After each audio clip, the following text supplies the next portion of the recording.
Hello students, Namaste to all of you. Today we will discuss cells in parallel in chapter 3, 11th class. We will derive the topic cells in parallel with the help of Kirchhoff's law.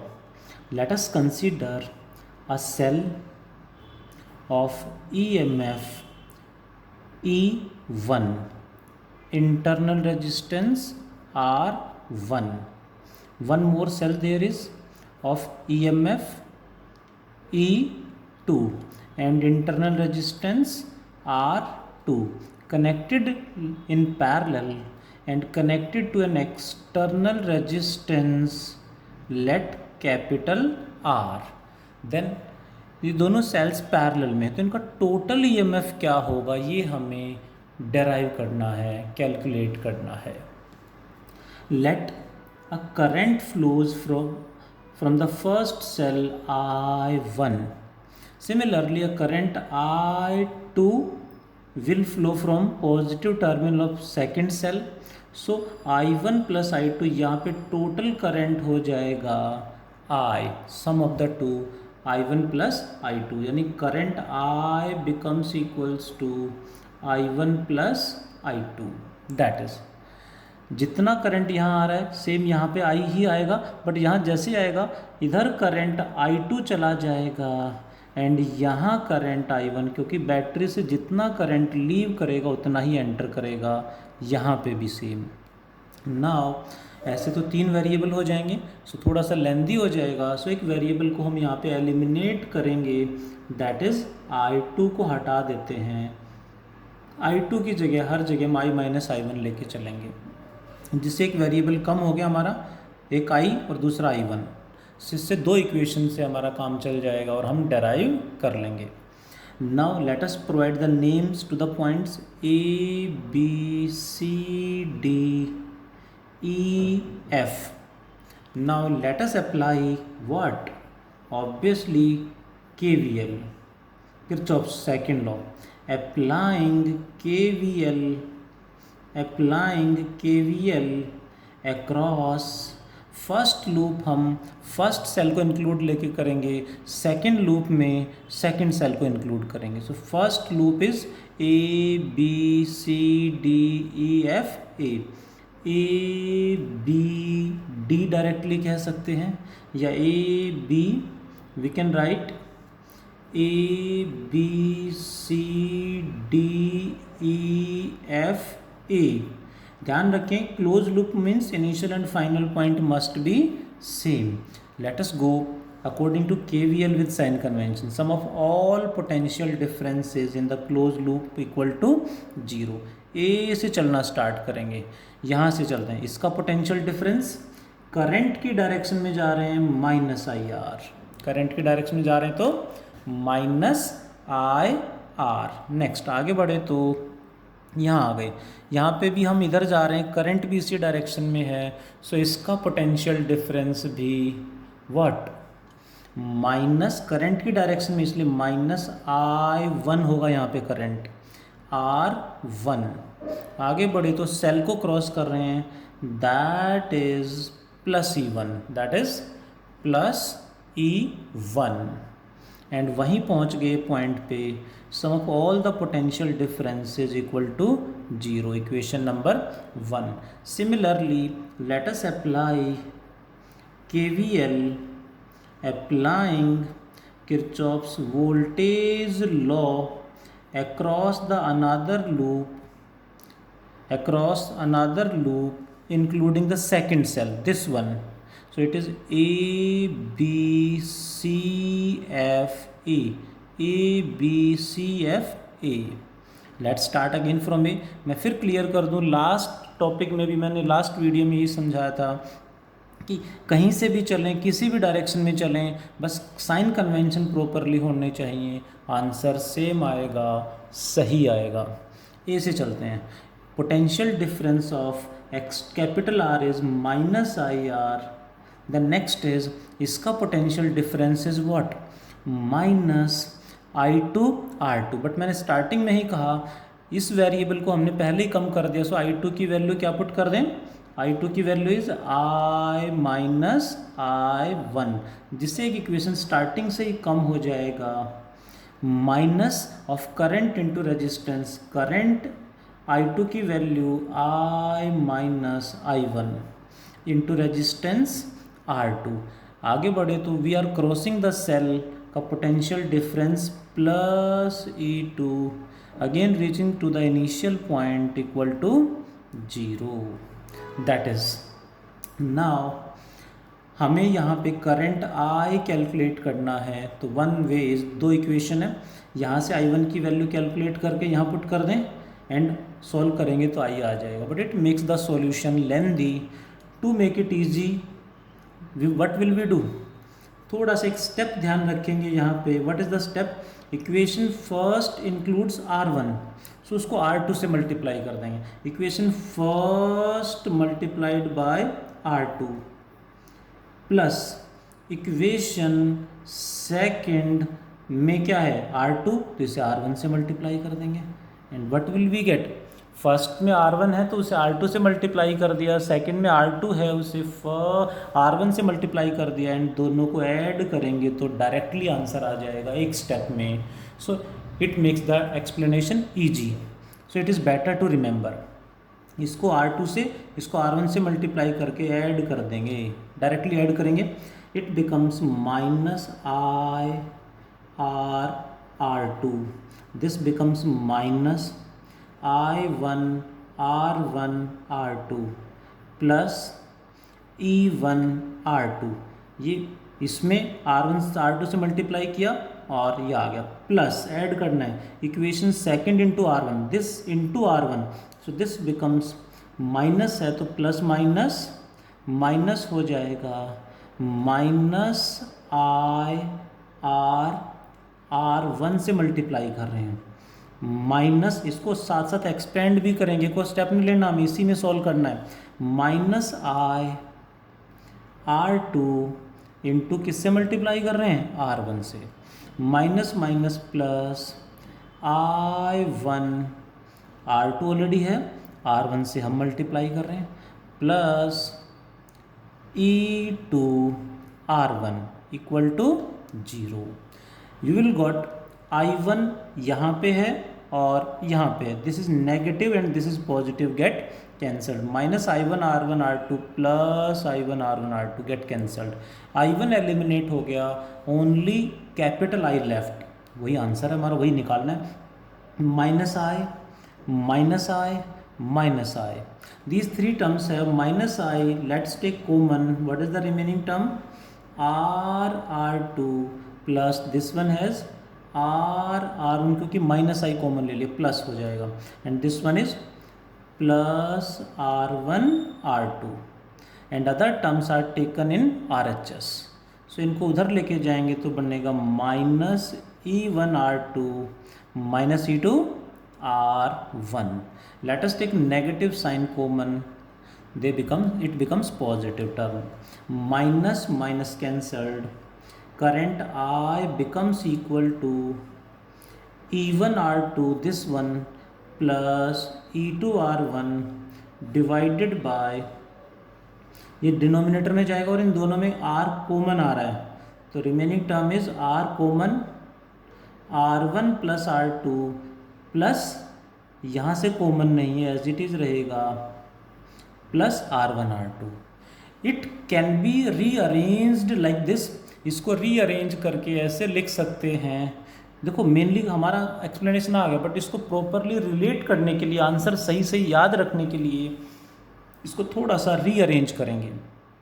How, let us discuss, E1 R2 plus E2 R1 divided by, यहाँ से denominator से R1 plus R2 I am taking common, R1 plus R2 common ले लिए यहाँ से, यहाँ तो है ही नहीं तो क्या करेंगे, सबको पता है, यहाँ से कॉमन लिया R बच गया, प्लस यहाँ पे R1 प्लस R2 नहीं है बट कॉमन तो लेना है, मल्टीप्लाई डिवाइड करेंगे, नोमरेटर से कॉमन ले लिया, डिनोमिनेटर में बच जाएगा, यानी R1 R2 divided by R1 plus R2 single term बन गई। ऐसा क्यों किया समझते हैं।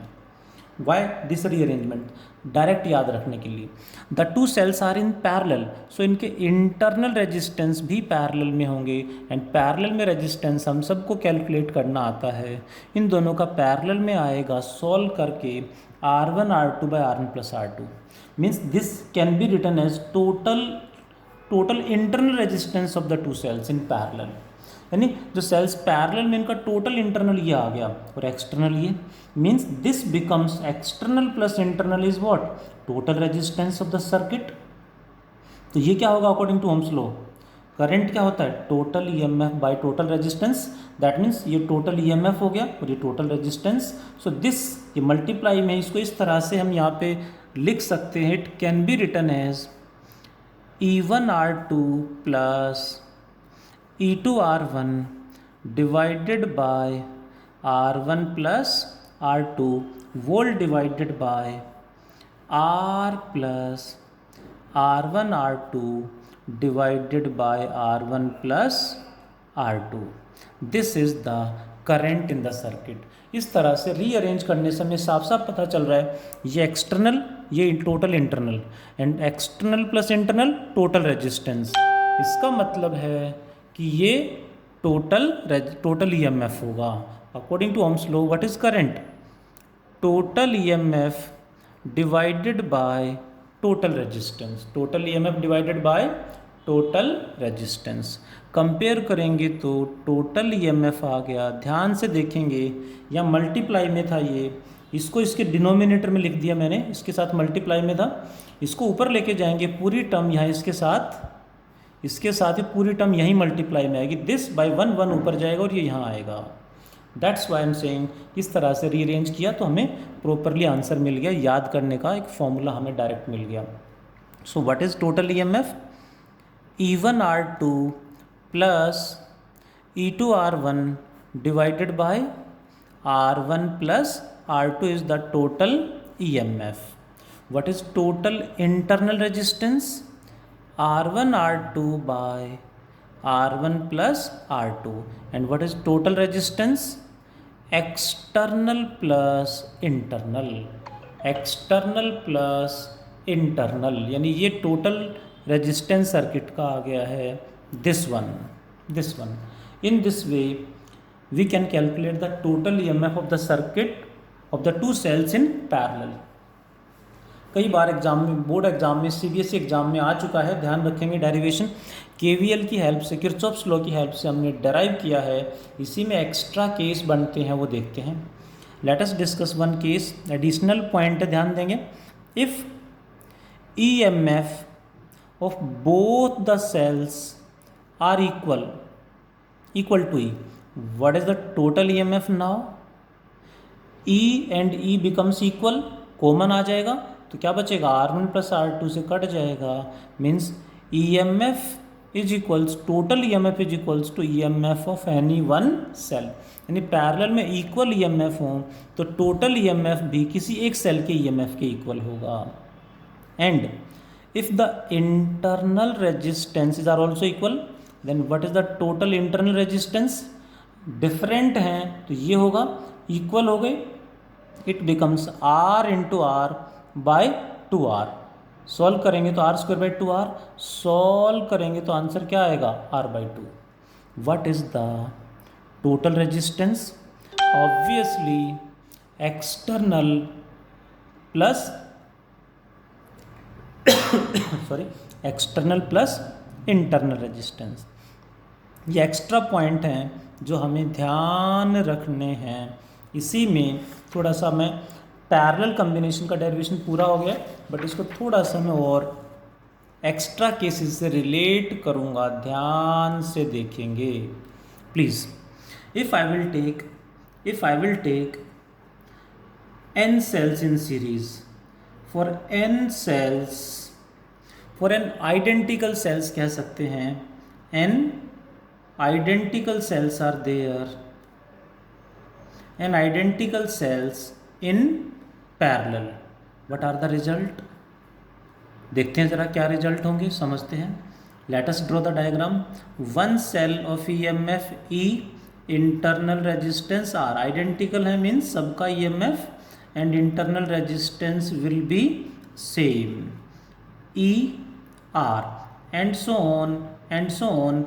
Nth cell of EMF E and internal resistance R connected with an external resistance capital R. ये कैपिटल आर के साथ सभी को पैरेलल में कनेक्ट किया है. What is the total EMF? Hope all of you got the answer. सबका answer आ गया होगा. पैरेलल में अभी हमने देखा इक्वल सेल दो हैं. What is the total EMF? E. 3 हो तो भी ई, 10 हो तो भी ई, n सेल्स हो तो भी answer will remain E. Total EMF will remain same. What is total internal resistance? 2 cell होते तो R/2. For 3 cells, R/3. For n cells, it becomes R/n. And total resistance, external plus internal. External is R, internal is R/n. What is the current? Total EMF divided by total resistance. How much it is? What will we write? Total EMF is E by total resistance is R plus R/n. और आगे solve करना चाहिए कर सकते हैं, but it is better कि ऐसे ही याद रखें. Next point is additional point है. If external resistance is much much much smaller than total internal resistance. External is much smaller than internal resistance. What happens? Then current in the circuit कितना हो जाएगा? R is very very small as compared to R/n. So R को हम यहाँ पे neglect करा देंगे तो क्या बचेगा? E divided by R/n. n ऊपर आ जाएगा. So it becomes NE by R. What is E by R? Current due to single cell, one cell.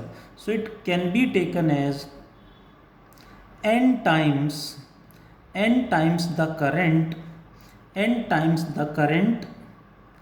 due to single cell, one cell. N times the current due to one cell, or we can say single cell.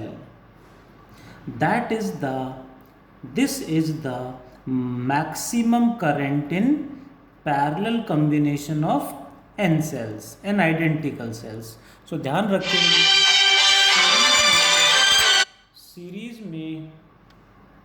Series में maximum current कैसे निकालते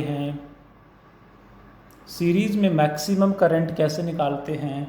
external is much greater than internal, तो series में current maximum होगा. Parallel में maximum कब होगा? When external resistance total is much less than total internal resistance, then current is maximum in series. Next part is, एक part और है इसमें, ध्यान से देखेंगे. One more part there is, what it is? Mixed grouping of cells. अभी हमने पढ़ा parallel combination and next is mixed grouping of cells. Mixed grouping का मतलब there are few cells in series and few cells in parallel. Few cells in series and few cells are in parallel. कैसे देखें जरा. Let there is a combination of n cells in series like this. EMF E, internal resistance R, and so on. Nth cell of EMF E, internal resistance R. Similar, one more row for identical cells, or identical n cells is again connected in series like this. Again n cells in series are there and connected together means connected in parallel. One more row there is इस तरह से.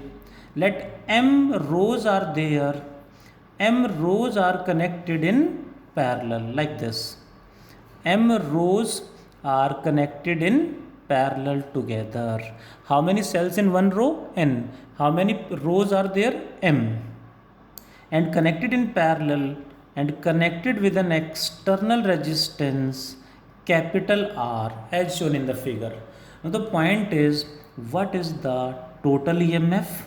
मैं यहाँ पे detail में नहीं जाऊँगा, सीधा रिजल्ट यूज़ करूँगा सीरीज़ पैरेलल के।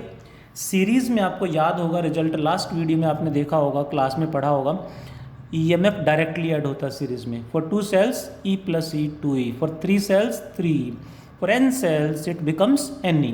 So EMF of one row is Ne. What is the EMF of the 2 rows? इसका टोटल EMF Ne, इसका टोटल EMF Ne। पैरेलल में तो टोटल EMF कितने भी सेल्स पैरेलल में हो, total EMF is equal to EMF of any one row और any one cell. एक रो का टोटल EMF Ne, तो 2 का पैरेलल में Ne, 3 का पैरेलल में Ne, m रोज हैं तो उनका पैरेलल में सेम रहेगा Ne। Got it? m रोज हैं यहाँ पे, देखें ज़रा, that is what is total internal resistance for 2 cells, for 2 cells in series, what is the total internal resistance? R plus R 2R. For 3 cells 3R. For n cells NR is the total internal resistance of one row. For 2 rows इसका भी NR, parallel में कितना होगा, 2 रो हैं तो NR by 2, 3 रो होंगी तो NR by 3, m रो हैं तो NR by m। पैरेलल में इस तरह से टोटल इंटरनल रेजिस्टेंस आ जाएगा। What is total resistance? External plus internal. This is what is the current in the circuit? What is the current in the circuit? It is total EMF Ne by total resistance R plus NR by M. This is the total current in the circuit in mixed grouping of cells. One more point. If external resistance becomes equals to total internal resistance, external and total internal resistance if become equal, then current in the circuit in mixed grouping of cells becomes maximum. यानी mixed grouping में current maximum कब होगा? when external resistance, ध्यान रखें, total external becomes equal to total internal resistance, then current in mixed grouping is maximum. Next point is additional point है, why cells are connected in series, parallel and mixed grouping? Cells are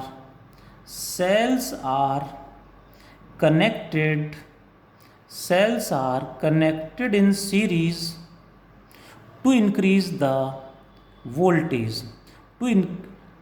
connected in series to increase the EMF, or we can say voltage or potential difference in the circuit, to increase the voltage in circuit. Why connected in parallel, comma, cells are connected in parallel to do what? Connected in parallel to increase the current, in the circuit, and connected in mixed grouping, अभी जो topic हमने पढ़ा, and connected in mixed grouping to do what? Connected in mixed grouping to increase the power, mixed grouping to increase the power in the circuit, to increase power in the circuit. Hope you will got the concept about the combination of cells in series, last class में पढ़ा था, then parallel and mixed grouping of cells, सारा सब कुछ हमने cells का combination हमने Kirchhoff's law की हेल्प से डराइव किया है, and the remaining chapter also based on Kirchhoff's law. So Kirchhoff's law की प्रैक्टिस अच्छे से करनी, यहाँ से न्यूमेरिकल भी आ चुके हैं बार बार बोर्ड एग्जाम में, और डेरिवेशन भी। एक क्वेश्चन यहाँ से पक्का आएगा, मे बी न्यूमेरिकल और डेरिवेशन कोई भी हो सकता है, हमें प्रैक्टिस अच्छे से करनी है। आज इतना ही पढ़ते हैं, थैंक यू।